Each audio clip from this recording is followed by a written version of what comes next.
1517년 10월 31일에 마틴 루터가 비텐베르그 성문 내 95개 조항으로 된 로마 가톨릭에 대한 반박문을 붙였습니다.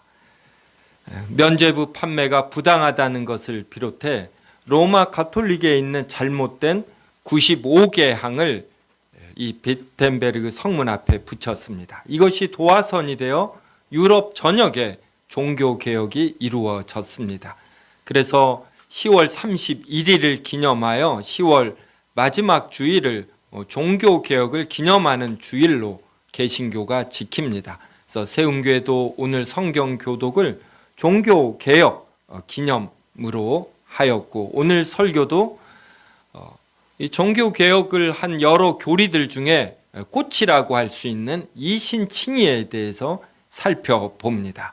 믿음으로 말미암아 의롭다 하심을 받는 것, 이제 이것을 드러내며 로마 가톨릭의 이런 의롭 칭의 교리, 이러한 것이 잘못된 것을 이제 크게 드러내었습니다.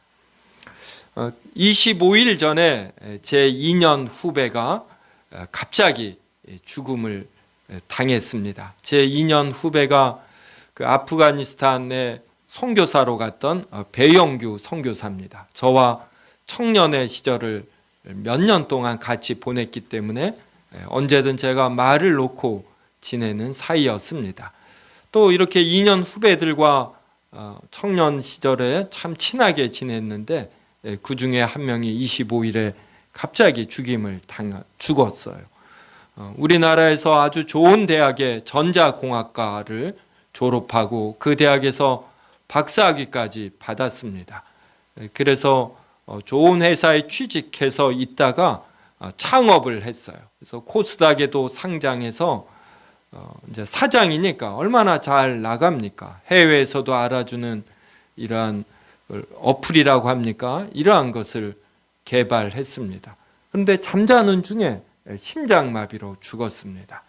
그래서 아내와 함께 장례식장에 갔는데 그 아내도 또 청년의 후배입니다. 자녀가 4명이나 됩니다. 모두가 허망한 표정을 지었고 그 장모님으로 되는 분이 너무나 이렇게 보통 이러죠. 넋이 나간 표정이다. 네. 그리고 그 다음 날에는 아내는 힘이 없어서 이 조문객도 맞이하지 못하였다고 소식을 들었습니다. 또 3일 전 목요일에는 전진수 성도님의 할머니께서 세상을 떠나셨습니다. 바로 23일 지난 주일에 제가 대구로 방문해서 분명한 신앙 고백을 듣고 세례를 집례했습니다. 그때만 해도 이렇게 잘 걸으셨고 분명한 이렇게 정신을 갖고 모든 대화가 가능했습니다. 얼굴색도 좋고 저는 속으로 몇 달은 앞으로 나름 건강히 사시겠다 했는데 4일 만에 하나님의 부르심을 받았습니다. 발인 예배를 하는데 4년 전에 소천하신 제 어머니도 생각이 나서 마음이 몹시 슬펐습니다. 우리는 부활의 소망으로 어떤 이별의 아픔, 죽음의 황망함, 이러한 것을 이겨내지만 또 이렇게 이 땅에서 보지 못한다라는 이러한 슬픔, 아쉬움, 또 이것은 부인할 수가 없는 것이지요. 성도 여러분, 왜 이런 죽음이 발생할까요? 죽지 않고 가족과 함께 오래 살면 좋지 않을까요? 우리가 왜 공부를 하고 돈을 법니까? 그것은 가족과 함께, 부모님과 함께, 또 부모 입장에서는 자식들과 함께 오손도손 행복하고 기쁘게 살기 위해서입니다. 그런데 이 땅에서의 삶은 이러한 기본적인 목적, 이러한 것을 잊어버리며 어떤 여러 비참함 속에서 살아가는 것이고, 비참함의 절정은 죽음이 아닌가 생각을 합니다. 왜 이러한 죽음이 발생하고 이 땅을 살아가는 동안에 늙음, 병듦, 그리고 사람 간의 갈등, 또 질투, 따돌림, 그리고 갑작스러운 사고가 발생하는 것일까요? 이것은 바로 아담 때문입니다.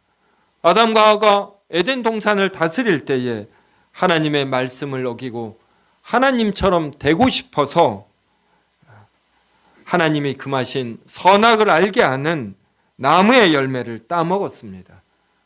아담은 하나님께서 창조자가 되시고 섭리자가 되신다라는 것, 이것을 부인하고 자신이 창조자와 섭리자처럼, 그래서 무엇이 옳고 그른지를 규정할 수 있다라고, 또 규정하고 싶어 해서 선악을 알게 하는 나무의 열매를 따 먹었습니다. 하나님은 아담에게 선악을 알게 하는 나무의 열매를 따 먹으면, 즉 너의 피조물됨을 간과하면, 그리고 하나님이 창조자 되심을 약화시키면 반드시 죽는다라고 말씀하셨음에도 불구하고 따먹고 말았습니다. 바로 아담의 이 죄 때문에 아담의 모든 후손은 죄를 지은 죄인이 되었고 죄에 대한 대가로 모두 죽습니다.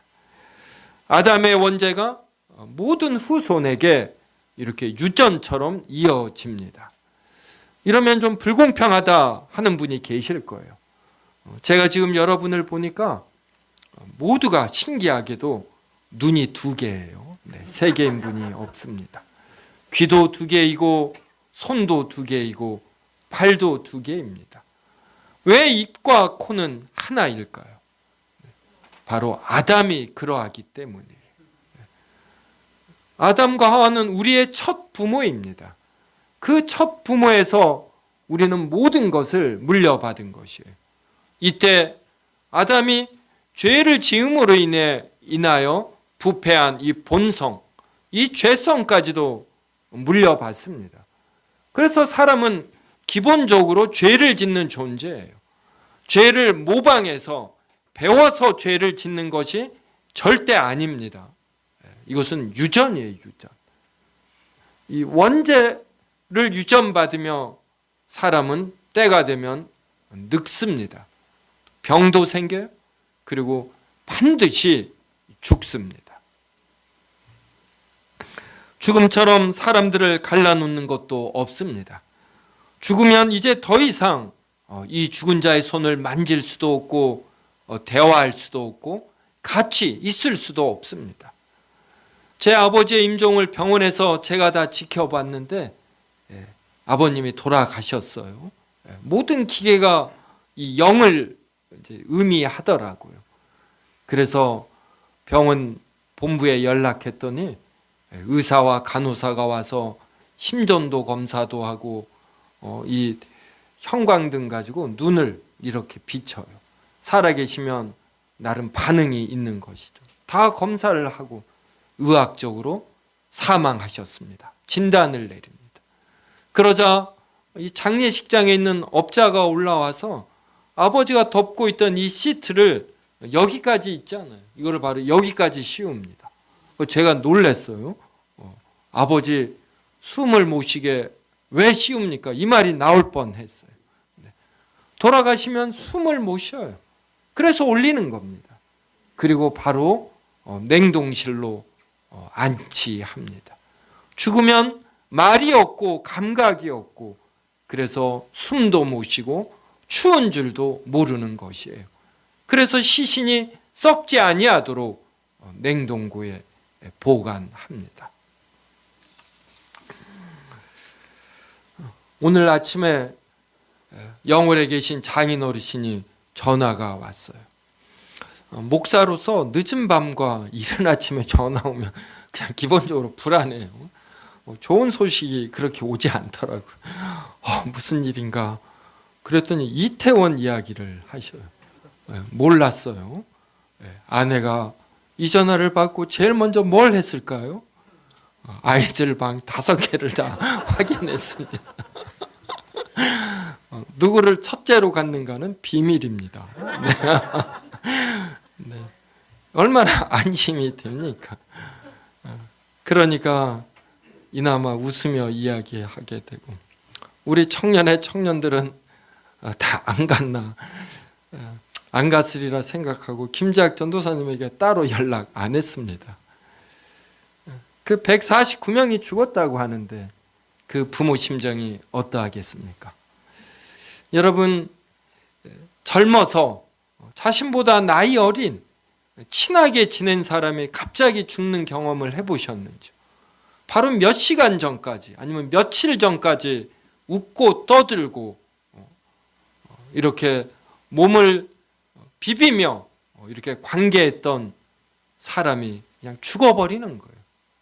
몇 시간 전까지 살아있던 사람이 죽는 것입니다. 지금 이 149명의 죽음이 이래요. 아마 한 사람은 죽었는데 그 옆 사람은 살아난 경우가 있을 겁니다. 같은 친구겠죠. 아마 소리질러 부르고 흔들었을 거예요. 그런데 반응이 없는 것, 이게 죽음입니다. 이러한 죽음은 우리 모두에게도 찾아오는 것이에요. 그러면 우리는 따스한 가족들에게서 벗어나 차가운 냉동실로 이동이 되고, 장례 이후 우리의 육신은 썩어져 가는 것입니다. 이렇게 죽음은 모든 걸 갈라놓고 절망케 하는 참으로 무서운 것이지요. 예수님은 나사로가 죽었을 때 그 동생 마리아 그리고 주변 사람들이 우는 것을 보시고 마음속에 비통히 여기셨고 불쌍히 여기셨습니다. 그리고 성경 구절이 무엇을 기록하냐면은 예수께서 눈물을 흘리시더라. 예수께서 눈물을 흘리시더라. 세 단어예요. 한글로는 세 단어입니다. 원어와 영어는 Jesus wept 두 단어예요. 성경에서 가장 짧은 구절이 바로 요한복음 11장 35절에 있는 예수께서 눈물을 흘리시더라. 예수님도 이 죽음 앞에서 죽은 자가 불쌍한 것이고 죽은 자를 인하여 우는 사람들을 보며 마음에 비통히 여기셨고 불쌍히 여기셨고 이 마음이 너무 힘드셨던 것이에요. 그래서 나사로가 묻혀있는 무덤가로 가서 나사로야 나오라 이렇게 부르짖으며 나사로를 살려주셨습니다. 예수님으로 울게 만들고 비통히 여기게 만드는 것이 죽음인 것이에요. 그래서 우리는 이 인생에서 이 죽음의 문제를 해결하지 않고는 그 어떠한 자도 승리하였다, 인생을 올바로 살았다 할 자가 없습니다. 우리가 죽는 그 순간에 내가 인생을 잘 살았나 생각할 때 잘 살았다라고 꼽을 수 있는 것, 이것만이 인생에서 가치 있는 것들입니다. 아버지 어머니 염할 때 다 봤는데 수위에는 주머니가 없어요. 주머니가. 저희 외삼촌이 다시 한번 그때 말씀했던 기억이 나요. 죽을 땐 아무것도 가져가지 못한다. 그러니까 자신의 친누님의 염하는 자리에서 우리 조카들에게 강조하신 말씀이에요. 여러분, 수위에는 주머니가 없어요. 그럼 우리는 죽을 때 무엇을 가져갑니까? 우리는 인생을 사는 동안에 늘 이런 생각을 해야지 돼. 죽음을 인해서 우리가 절제되어야지 되고, 나의 어떠한 욕망들, 잘못된 호기심들, 그리고 어떤 질투심들, 무언가 이루려는 허망한 욕심들, 이런 걸 내려놓고 죽을 때 가져갈 수 있는 이런 경건에 대해서 생각해야 합니다. 지금 예배드리며 하나님을 즐거워하고 기뻐하는 것, 이러한 것만을 우리는 하나님께 가져갈 수 있어요. 눈에 보이는 것들 하나도 가져가지 못합니다. 성도 여러분, 사람이 늙음과 병과 죽음과 갈등과 질투를 영원히 그리고 완전히 피할 수 있는 방법이 무엇입니까? 어떤 영국의 유명한 소설가가 예수님이 살려주신 나사로와 같이 다시 부활한, 죽음에서 벗어난, 죽음을 이기고 살려난 살림을 받은 자들의 이후의 삶을 소설로 썼어요. 참 재밌겠죠. 다시 살림을 받은 나사로의 이후의 삶은 어떠할까요? 한번 생각해 보신 적 있어요? 나사로가 나름 열심히 삶을 살았지만 사람들과의 관계 속에서 사업에 실패도 하고 이렇게 알코올 중독에 걸려 나를 왜 다시 살려주었냐고 이런 내용으로 소설이 이어집니다. 참 이렇게 당돌한 소설이죠. 그런데 또 나름 의미가 있어요. 살림을 받은 나사로는 다시 죽었어요.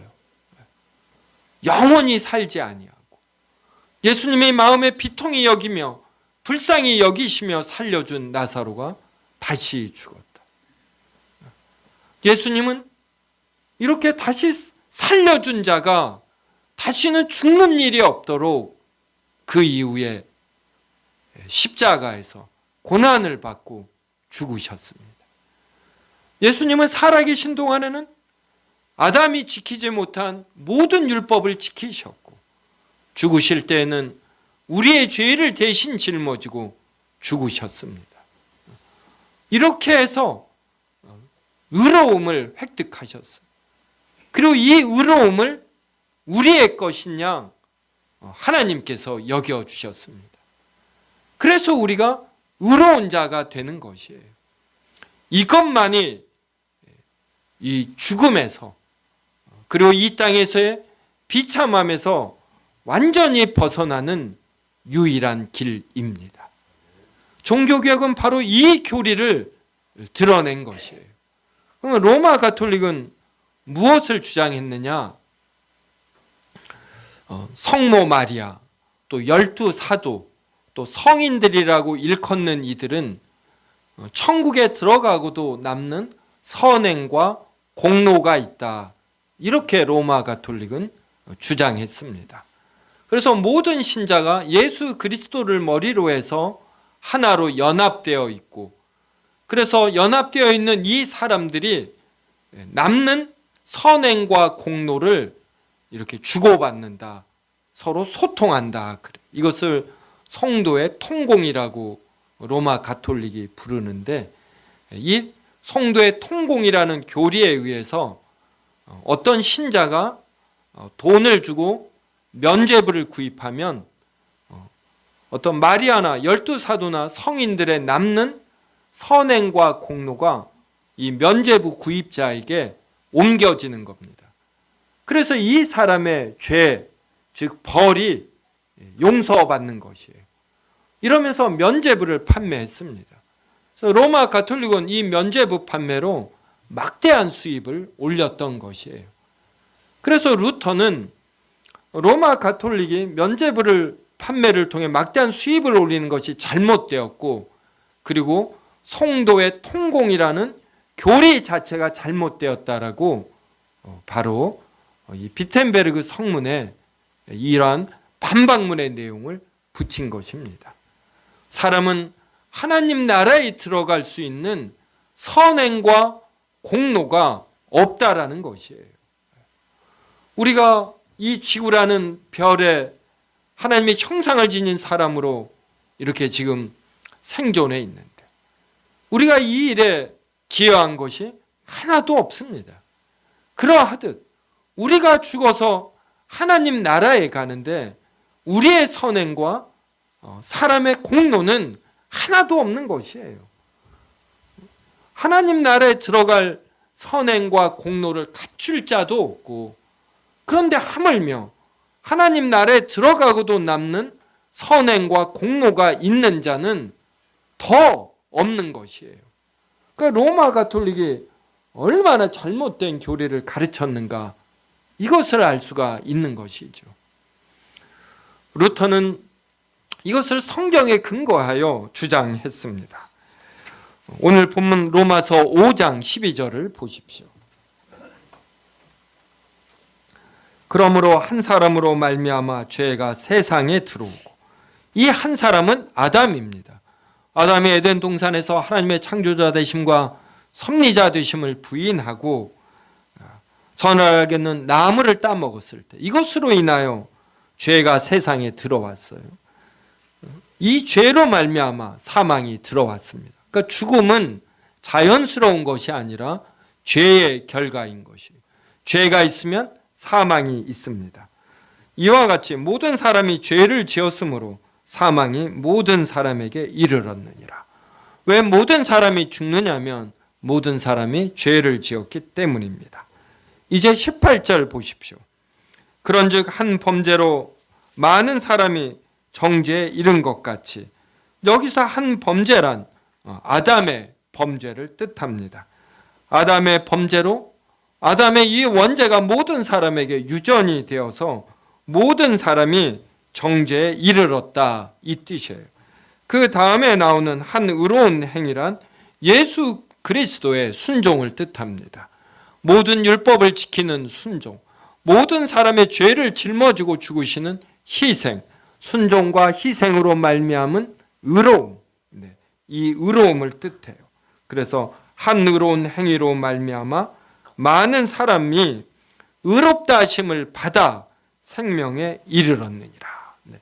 여기서 오늘 설교 제목이 의롭다 하심을 받아예요. 그래서 오늘은 이 의롭다 하심을 받아가 무슨 뜻인가, 이것을 알아야 합니다. 19절도 보십시오.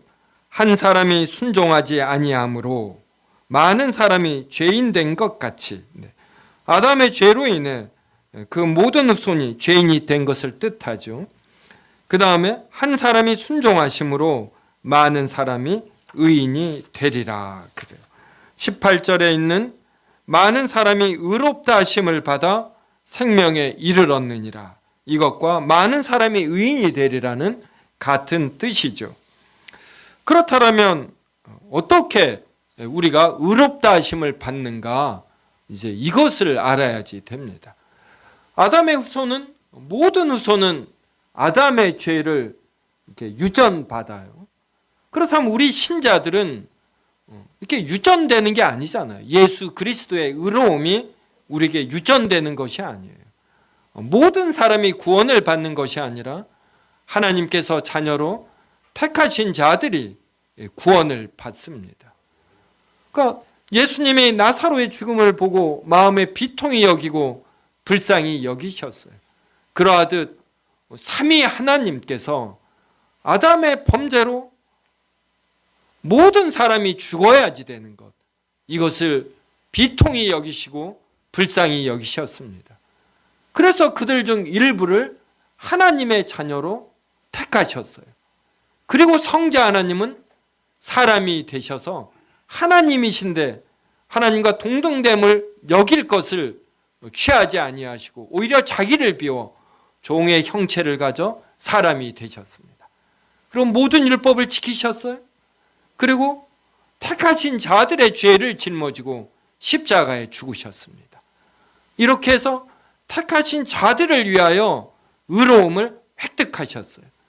그리고 이 의로움을 택하신 자들의 것이다라고 성부 하나님께서 여겨주시는 것입니다. 이것을 한자로는 정가라고 해요. 정가. 정가의 뜻은 무엇이냐면 잘못이나 책임을 다른 사람에게 넘겨 씌움이에요. 이게 사전적 뜻입니다. 잘못이나 책임을 다른 사람에게 넘겨 씌움. 이러하듯 예수 그리스도의 의로움을 하나님께서 선택하신 자들에게 덮어 씌우는 것이에요. 택하신 자들의 것이라고 여겨주시는 것입니다. 그래서 의롭다 하심을 받아야 해요. 받아. 우리는 실제로는 의로운 자가 아닙니다. 여러분 보셔요. 우리가 구원을 받았음에도 불구하고 어제 하루만 해도 얼마나 여러 잘못된 생각, 나를 높이려는 생각, 남을 좀 깎아내리려는 생각과 행위를 했는지 몰라요. 하루에도 얼마나 많은 죄를 짓는지 모릅니다. 우리는 구원을 받았음에도 불구하고 전적인 의로운 자가 아니에요. 그런데 하나님께서 예수 그리스도의 의로움을 우리의 것이라고 여겨주시는 것입니다.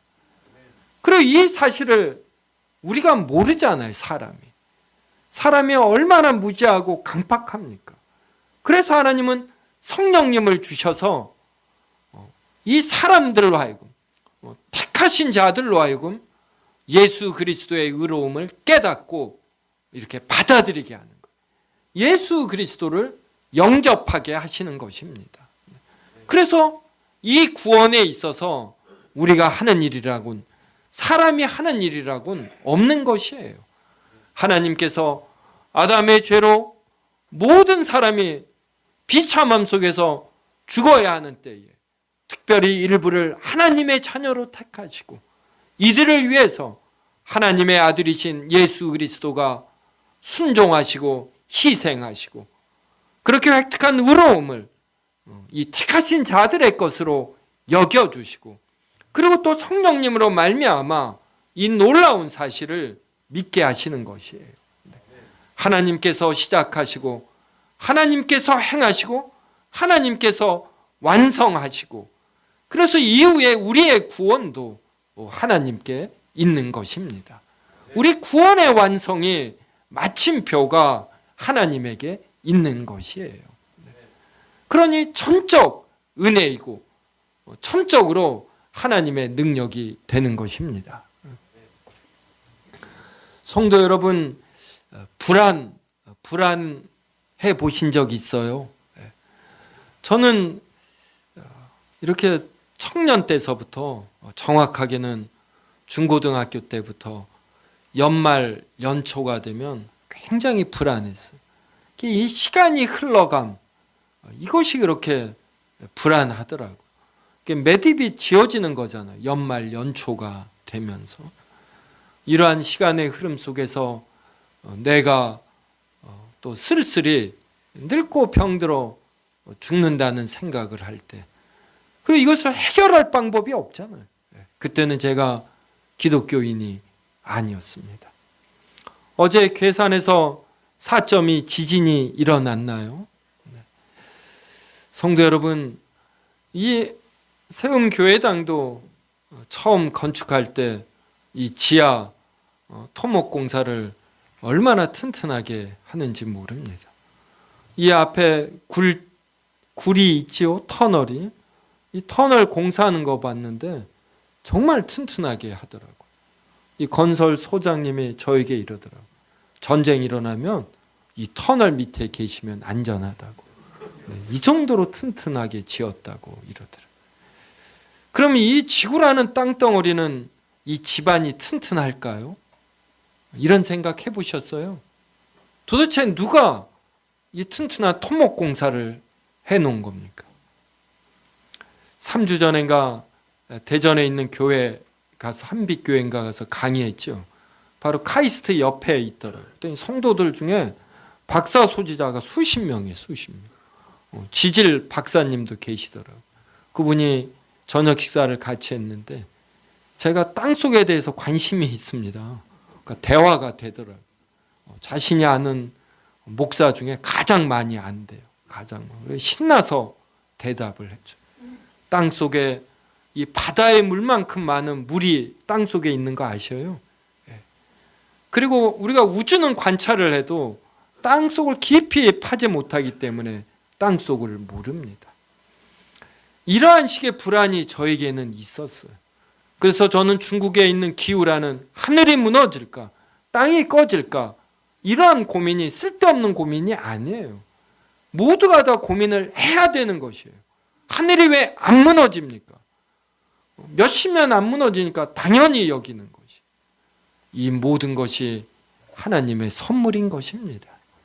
하나님의 능력과 은혜로 이 지구라는 땅덩어리를 안정되게 주신 것이고, 때때로 사람들이 교만하여 이 안정된 이 집안을 너무 당연히 여기고 자신의 욕심만 추구할 때 깨닫도록 하기 위해 하나님이 가끔 지진을 주시는 거예요.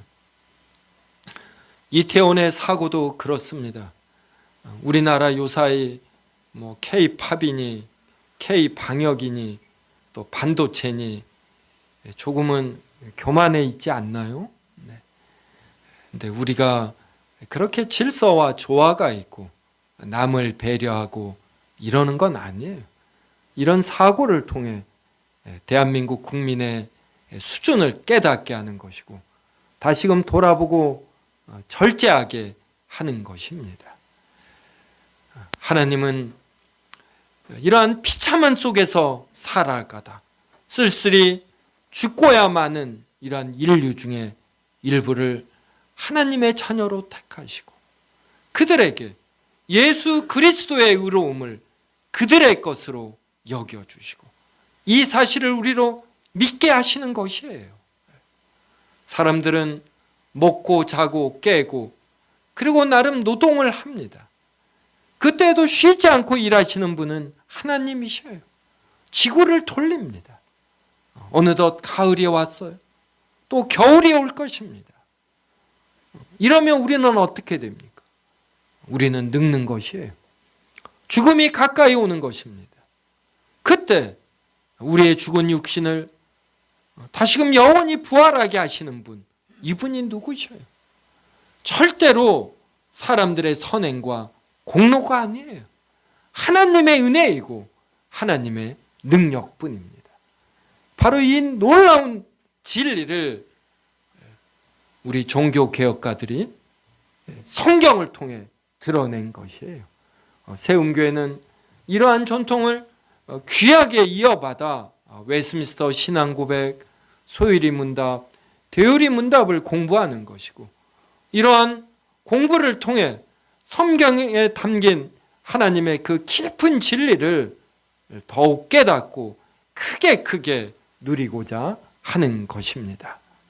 우리 세움교회가 이런 귀한 종교개혁의 전통 위에 있는 줄 알고 또 하나님 말씀 더욱 공부하며 하나님께서 전적인 은혜와 능력으로 우리의 구원을 시작하시고 행하시고 이루시고 완성하시고 그리고 우리 모두도 죽을 터인데 그때 우리의 영혼을 하나님께서 예수 그리스도의 보혈의 피에 의거하여 영접하여 주실 것임을 확신하며 이 땅에서의 삶 자신 있게 평안을 누리며 살아가는 성도님들 되시기를 주님의 이름으로 축원합니다. 기도하겠습니다. 하나님, 아담의 죄가 우리에게 유전되어 모든 사람이 죽을 수밖에 없을 때 우리 신자들을 택하여 주시고 하나님의 아들은 십자가에 못 박혀 죽으심으로 의로움을 획득하시고 하나님께서 그 의로움을 우리의 것으로 삼아 주시고 이러한 사실을 성령님을 통하여 믿음을 주심으로 믿게 하시니 감사할 뿐이옵나이다. 우리의 생명의 시작과 끝이 하나님에게 있고 하나님은 알파와 오메가이시고 시작과 마침이시고 시작하시면 끝내 완성하시는 이러한 전능자이시고 사랑이 크신 분임을 더욱 깨닫게 하여 주시옵소서. 예수님의 이름으로 기도드리옵나이다. 아멘.